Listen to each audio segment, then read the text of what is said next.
میرا نام حسینہ ہے۔ اس وقت میری عمر 42 سال ہے اور یہ کہانی آج سے 3 سال پہلے شروع ہوئی۔ میں شادی شدہ اور ایک بچی کی ماں ہوں۔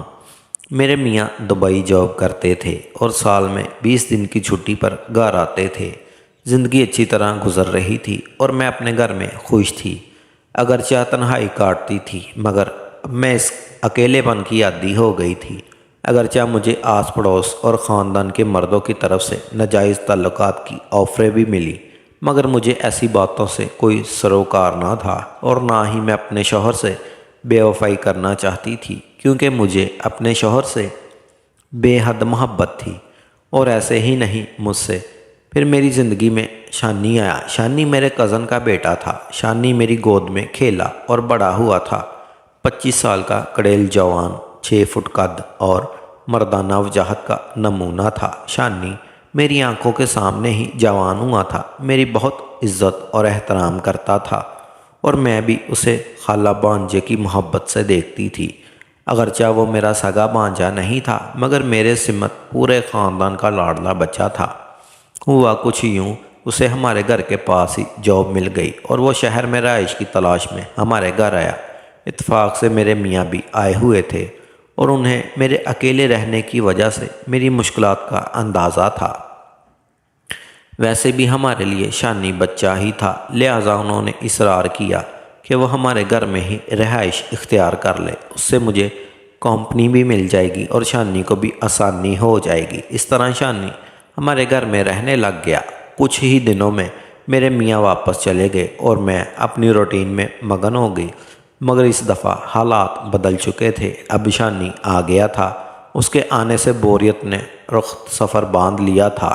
وہ زندگی سے بھرپور اور ہر وقت خوش رہنے والا لڑکا تھا اور شانی اتنی جلد میری فیملی کا حصہ بن گیا۔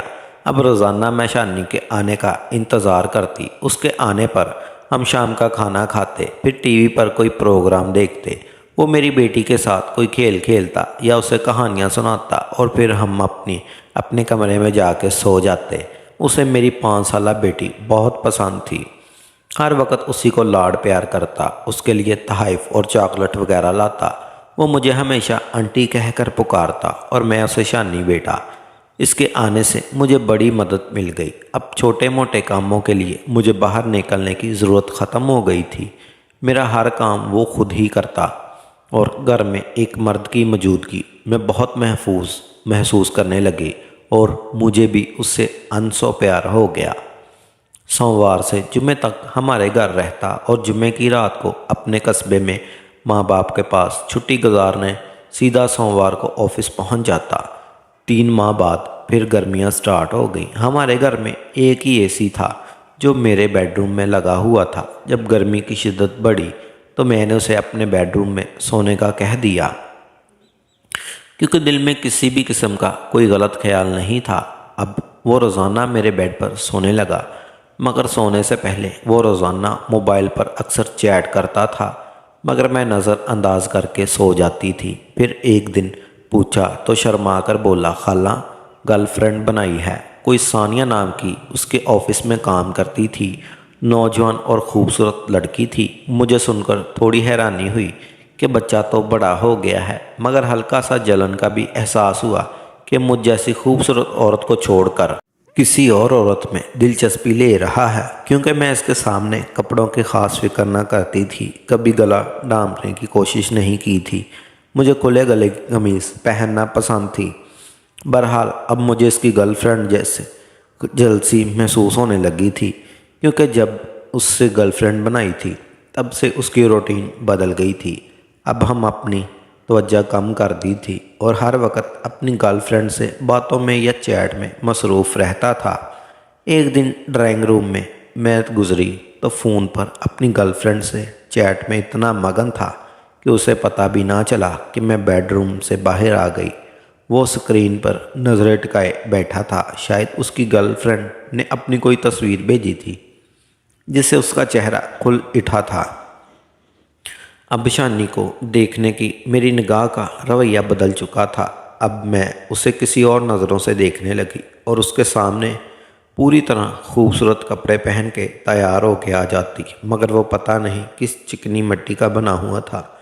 اس پر میرے لطف و کرم کی بارش کا کوئی اثر نہ تھا۔ اس کی نگاہوں میں میرے لیے وہی احترام اور عزت تھی جو ایک بیٹے کی ماں کے لیے، مگر میں نے اسے اپنے دل کی تخت پر بٹھا لیا تھا اور خیالوں میں اس کے ساتھ بہت محبت کر چکی تھی، حالانکہ میں جانتی تھی کہ اس کے ساتھ ایسا ہونا ناممکن ہے، کیونکہ اس کی اور میری عمر میں بہت فرق ہے، اور پھر بیچ میں عزت و احترام کی دیوار۔ دن گزرتے گئے اور ہر آنے والا دن میرے لیے مشکل ہوتا گیا۔ میرا دل و دماغ دو حصوں میں تقسیم ہو چکا تھا۔ ایک حصہ شوہر کی وفا کا تقاضا کرتا تو دوسرا حصہ شانی سے محبت کی آرزو کرتا۔ میں دو راہے پر بری طرح پھنس چکی تھی۔ بات صرف شانی کی شخصیت کی تھی۔ اس کی شگفتگی اور میری فیملی سے لگاؤ نے بھی مجھے متاثر کیا تھا، مگر ہمارے درمیان تعلقات میں موجود احترام اگلی پیش رفت میں بہت بڑی رکاوٹ بنا ہوا تھا۔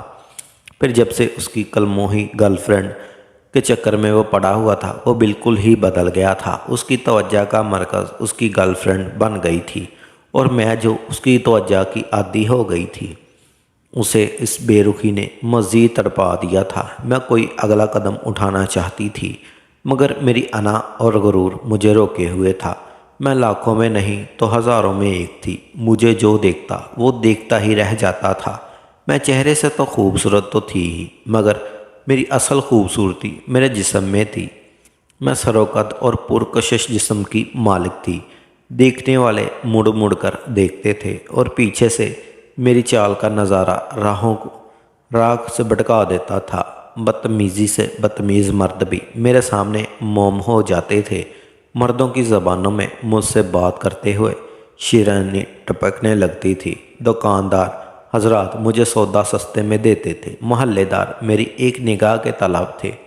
میرے رشتہ دار مجھے مدد کی پیشکش کیا کرتے تھے، اپنے فون نمبر دیتے کہ کوئی بھی کام ہو تو انہیں ہی بتاؤں، مگر میں ان عنایات و نوازشات کا مقصد جانتی تھی اور سمجھتی تھی کہ سب عزت دے کر میری عزت لینا چاہتے تھے، مگر میں اپنے شوہر کے پیار میں پاگل تھی، اور میں اپنے شوہر سے بے وفائی کا سوچ بھی نہیں سکتی تھی۔ اس لیے میں نے اپنی ضروریت کو دبا ڈالا تھا، مگر شانی نے انجانے میں میری کھچلی ہوئی خواہشات کو جگا دیا تھا۔ اب میں اس کا پیار پانا چاہتی تھی، مگر کوئی راہ دکھائی نہ دے رہی تھی۔ ابتدائی کوششوں کے بعد میں تھک کر مناسب وقت کا انتظار کرنے لگی اور اپنی توجہ دوبارہ اپنی بیٹی اور شوہر پر مبذول کر دی۔ پہلے دن میں اپنے شوہر سے ایک بار فون پر بات کرتی، اب 2 بار کرنی شروع کر دی۔ بیٹی تو پہلے ہی میری زندگی کا محور تھی، اور پھر 3 ماہ بعد میری سنی گئی شامی کا اپنی گرل فرینڈ سے بریک اپ ہو گیا۔ اس نے پروموشن کے لیے اپنے باس سے دوستی کر لی۔ شانی بہت اداس ہو گیا تھا، بہت بجھا بجھا رہنے لگا۔ رویا تو نہیں، مگر مجھے بتاتے ہوئے اتنا ہی غمگین تھا جیسے کوئی اپنی وفات پر ہو۔ میں نے اسے حوصلہ دیا کہ فکر کرو، تالاب میں بہت مچھلیاں ہوتی ہیں، تمہیں ضرور کوئی اچھی لڑکی ملے گی۔ اب مجھے موقع مل گیا تھا کہ میں اپنی چالیں ہوشیاری سے چلوں، مگر اس سے پہلے مجھے اس کو اس غم کے فیض سے نکالنا تھا۔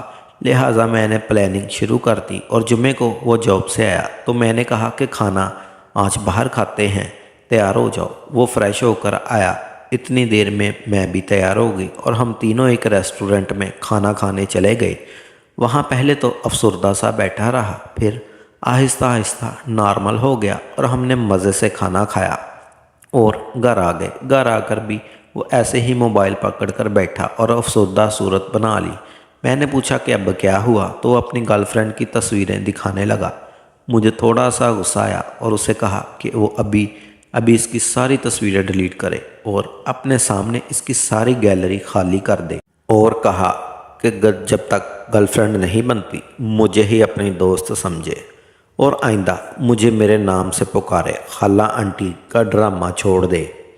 اس طرح اپنے تعلقات کا پہلا پڑاؤ مکمل کیا۔ اس سے اگلے دن ہم نے کھانا گھر سے کھایا اور فلم دیکھنے چلے گئے۔ آہستہ آہستہ وہ مجھ سے فری ہونے لگ گیا۔ میں کوئی خوبصورت لڑکی دیکھتی تو میں اسے اشارہ کرتی کہ دیکھو کیا خوبصورت لڑکی ہے۔ وہ کسی بڑی پرکشش عورت کو دیکھتا تو مسکرا کر میری توجہ دلاتا۔ اب میں خوش تھی، اصل منزل تو نہیں پائی تھی مگر کافی کامیابی حاصل کر لی تھی۔ شانی کا موڈ بھی اچھا ہو گیا تھا۔ اب پہلے والی روٹین آ گئی تھی، بلکہ پہلے سے بھی بہتر۔ اب وہ مجھے نوٹس کرنے لگ گیا تھا۔ میں اسے اکثر اپنی طرف دیکھتے پاتی اور پکڑے جانے پر کبھی تو آنکھیں چرا جاتا اور کبھی زیر لب مسکرا جاتا۔ مجھے بھی اس کھیل میں مزہ آنے لگ گیا اور میں اپنے لباس کو اور بھی بے پرواہی سے پہننے لگی۔ شلوار قمیض کی بجائے ٹی شرٹ پہننے لگی جو کافی حد تک خوبصورت لگتی تھی۔ اب اس کی آنکھوں میں احترام کی بجائے پسندیدگی جھلکتی اور میں نے بھی اس کی نگاہوں کا تعاقب چھوڑ دیا تھا۔ حالانکہ مجھے پتہ ہوتا تھا کہ اس کی نگاہیں ٹی وی پر نہیں مجھ پر ہیں۔ میں اسے پورا موقع دیتی کہ بیٹا دیکھو۔ دن گزرتے گئے اور مجھے اب اس کی آنکھوں میں پسندگی سے بڑھ کر پیار کی تپش نظر آنے لگ گئی اور عزت کی بجائے محبت کی ڈورے دیکھنے لگی، مگر وہ کوئی عملی قدم اٹھانے سے ہچکچاتا رہا۔ ایک دن حسب معمول ٹی وی لاؤنج میں فلم دیکھ رہے تھے اور میں صوفے پر پشت لگائے بیٹھی تھی اور دونوں ٹانگیں سامنے ٹیبل پر رکھی تھی۔ اس کی توجہ سامنے اسکرین پر مرکوز تھی، مگر اب اس سلسلے کو آگے بڑھانے کا بوجھ بھی میرے کندھوں پر ہی تھا۔ مجھے ہی اگلے مرحلے میں اس گیم کو لے کے جانا تھا۔ آج میں نے شانی کو ناشتے پر ہی بتا دیا تھا کہ آج جمعہ ہے تو وہ ویک اینڈ گھر پر نہ جائے اور شام کو جب جاب سے سیدھا گھر آنا سینما نیو مووی آئی ہے وہ دیکھنے چلیں گے۔ اگرچہ وہ پچھلے ویک پر ہمارے ہی ساتھ تھا، مگر اب اس کی آنکھ مچولی کے کھیل کو ختم کرنا چاہتی تھی۔ پھر گھر کے کام کیے اور شام کے لیے اچھا سا کھانا تیار کیا۔ کھانا تیار کرنے کے بعد فریش ہوئی، ابھی نہا کر نکلی ہی تھی کہ تھوڑی ہی دیر میں شانی بھی آ گیا۔ فریش ہو کر کھانے کی ٹیبل پر بیٹھا۔ ہم نے کھانا کھایا، کھانے کے دوران جوس بھی پیا۔ اتنی دیر میں 6 بج گئے اور سینما کا ٹائم ہو گیا۔ پھر ہم فلم دیکھنے چلے گئے۔ فلم کی اچھی رومانٹک کہانی تھی۔ سینما سے گھر آ کر میں نے اپنی بیٹی کو سلوا دیا اور اسے بولا کہ کل تو تمہاری چھٹی ہے، چلو بیٹھو کچھ دیر ٹی وی دیکھتے ہیں۔ ہم ٹی وی روم میں بیٹھ کر کامیڈی شو دیکھنے لگے۔ میں بولی شانی کبھی گرل فرینڈ یاد آتی ہے؟ شانی بولا جب سے آپ سے دوستی ہوئی ہے میں تو اسے بھول ہی گیا ہوں۔ ویسے بھی وہ ترقی کر کے دوسرے آفس چلی گئی ہے، تو کیسے تعلقات تھے تمہارے بیچ؟ مطلب تم مجھ سے شادی کرنا چاہتے تھے؟ میں نے شرارتی لہجے میں پوچھا۔ اس کے چہرے پر شرماہٹ آ گئی۔ ہکلا کر بولا نہیں، مطلب نہیں، ہاں جی ہاں۔ میں بولی بڑے چھپے رستم ہو تم۔ اچھا میں تو تمہاری گرل فرینڈ سے بری لگتی ہوں تمہیں؟ شانی بولا جانے دیں، اب کیسی باتیں کرتی ہیں آپ، اس سے زیادہ جوان اور پرکشش ہیں۔ پھر جھٹ سے بولا سوری آنٹی، مجھے پتہ نہیں کیا ہو گیا ہے، میں کیا بولے جا رہا ہوں، آپ پلیز ناراض نہ ہوئیے گا۔ میں اس کے مزید پاس ہو گئی اور بولی تمہیں تو 3-4 ماہ ہوئے ہیں مجھے پسند کرتے ہوئے، میں تو 6-7 مہینوں سے تمہاری نظر کی منتظر ہوں، مگر ہماری عمروں کے فرق نے پاؤں میں بیڑیاں ڈالی ہوئی تھیں اور پھر تم نے کبھی پیش قدمی نہ کی تو میں تو مایوس ہی ہوتی چلی تھی۔